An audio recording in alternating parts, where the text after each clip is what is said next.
Ashabul Kahfi TV bu leen fàttee abonné te bu saale cloche notification yi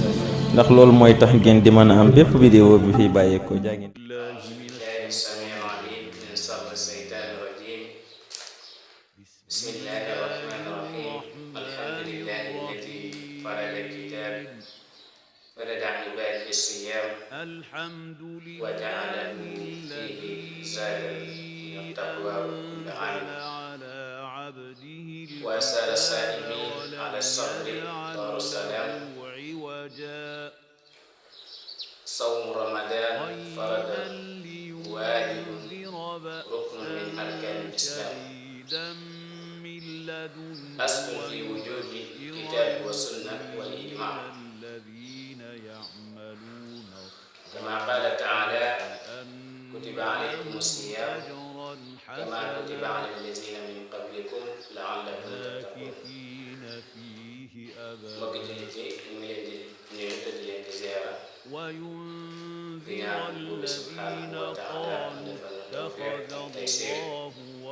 ci weeram bu sell bi weeru barkeel weeru koor ñu ñëwaat di àndal ak yéen comme ñu doon àndee ci weer yi passé fan yi passé tey ne ñu dikk ak yéen ci li nga xam ne mooy Ramadan Mubarak muy weer bi nga xam ne yàlla moo ko farataal ci nit ñi comme ni mu ko waxee ci alquran kutiba alaykumu siyaam maa farataal ci yéen nga xam ne koor comme ni nga xam ne noonu laa ko farataal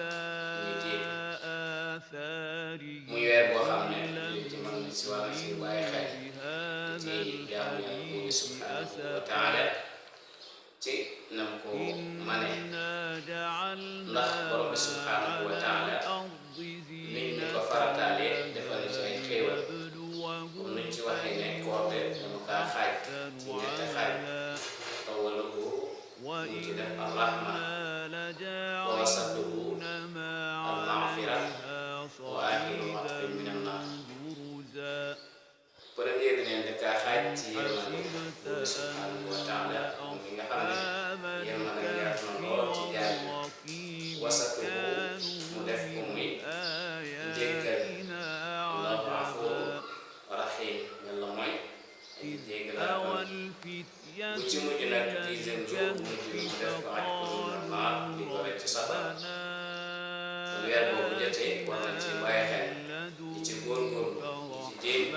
lépp loo xam ne mën nañ ko ngir borom bi subhanahu wa taala mën nañ jéggal suñu bakkaar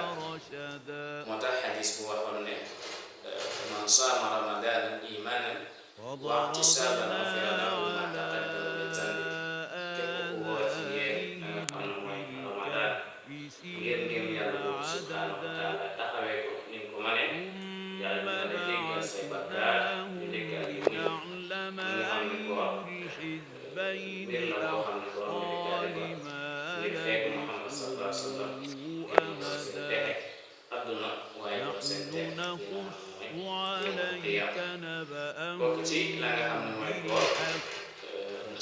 sunna nabi sallallahu alayhi wa sallam dikk ak yéen rek ci yenn nit yi sunna yi nga xam ne mooy sunnay koor ndax bindeef ñu war koo taxawee di ko rayee sunna lu saw bi nag buñ ko waxoon mooy sunnay koor bokk na te as-sabuura mooy la nga xam ne mooy yonentu nabi Muhammad sallallahu alayhi wa sallam dañu ko diggal nga xam mooy xëdd nag yonentu sallallahu alayhi wa sallam di waxoon at-tasbuura fa inna fi suhuura baraka de leen da xëdd ndax xëdd da ci la am barke borom bi subhanahu wa taala moo ci def barke ma fekkee na nag ngay xëdd boo lekkut nga la lekk li nga xam ne mooy tàndal boo amul tàndal encore kon nekk def dara bokk ci waaye boobu ngeen ci nga xam ne borom bi nga ci ciy def muy baraka saani bu ci ñaare mooy taxiiru suhuura mooy yeexe la nga xam ne mooy xëdd da ko yeexe bañ di ko defee comme ni ko defee rek bañ di jóg ci fajar bi waaye di ko def tëdd yeexee li nga xam ne mooy xëdd bokk na ci sunnay koor beneen mooy ta'jiilul fitri yeexee wala gaawee la nga xam ne mooy moo di ndog ndogu koor gaawee nga bañ ko yéexe loolu tamit bokk na ci sunnay nabi sallallahu alayhi wa sallam ñu nettale ci koor bokk na ci tamit addu'a inda al-fitri mooy ñaan di ngay ñaan sa borom ci la nga xam ne koy lëkk lépp loo yaakaar na nga taxaw ñaan sa borom lépp lu nekk sa aay dana musal la ci seytaan ak waaye defal tawfiq ak tawfiq yawmal qiyaama kon sopp nañ mi dee bi saa buy dog muy taxaw di ñaan borom subhanahu wa taala mu defal koy tawfiq ak i'aanu fi ramadan bokk na ci tamit la nga xam ne mooy joxe ay ñam ci koor gi ndax leneen benn nit rek boo ko joxee ab tàndal bu doggee ko di nga am yoon bu